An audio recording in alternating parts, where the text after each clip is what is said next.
আসসালামু আলাইকুম এভরিওয়ান, সবাই কেমন আছেন? আজকে হচ্ছে ছোট মেয়েটা বায়না ধরেছে কোরিয়ান হটপট খাবে, তাই আমি ছাদে চলে আসছি। তো ছাদ থেকে আমি এই কলমি শাকগুলো নিয়ে যাব।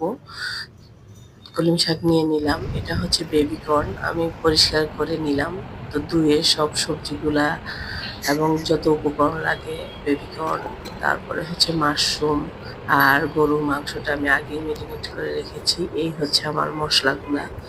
তো আমি একটা কড়াইয়ে তেল দিয়ে নিব।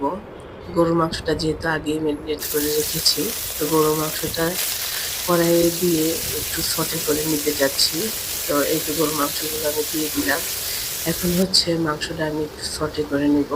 এখন হচ্ছে আমি সবগুলো সস মিলিয়ে নিব। এটা ডার্ক সয়া সস, তারপরে হচ্ছে টমেটো কেচাপ দিয়ে নিলাম একটু, তারপরে এটা হচ্ছে রামেনের যে সসটা, সেই সসটা আমি এখানে দিয়ে দিব পরিমাণ মতো। চিলি ফ্লেক্স, আর এটা হচ্ছে চিলি সস দিয়ে দিলাম। আর এই পর্যায়ে দিয়ে দিব সেসমি অয়েল।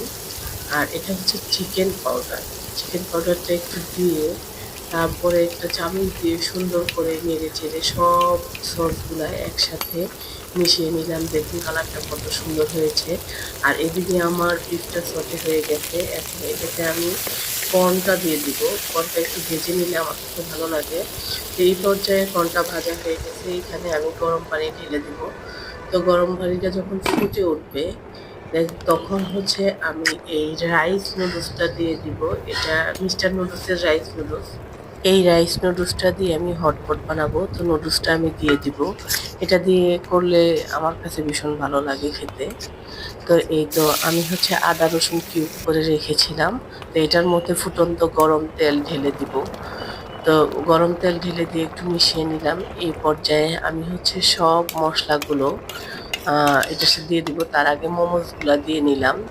মোমোসগুলা দিলে ভালোই লাগে আমার কাছে। সব ধরনের মোমোস, সসেস যা আছে এগুলা দিলে না, মানে হটপটের মজাটাই বেড়ে যায়। সাথে একটু লবণ দিয়ে দিলাম।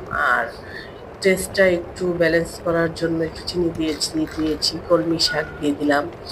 আর হচ্ছে চিকেন বল দিয়ে দিলাম, সসেস দিয়ে দিলাম, সবুজ ক্যাপসিকাম আর লাল ক্যাপসিকাম দিয়ে দিলাম। তারপর হচ্ছে এখানে মাশরুমগুলো আমি দিয়ে দিলাম একে একে। সকল সবজি দিয়ে তারপর ঢেকে দিলাম। তো সর্বোচ্চ গেলে 5 মিনিট। 5 মিনিট পর আমি ঢাকনাটা উঠিয়েছি। দেখুন দেখতেই কি লোভনীয় লাগছে। এই খাবারগুলো আসলেও লোভনীয় হয় এবং খুবই হেলদি হয়। তেল মশলা কম দিয়ে সব রান্নাই আসলে হেলদি হয়। এখানে গ্রিন অনিয়ন আর হচ্ছে হোয়াইট সিড যেটা বলে, তিলের হোয়াইট সিডটা দিয়ে দিয়েছি এখানে। একটা সিদ্ধ ডিম ফালি করে দিয়ে দিলাম।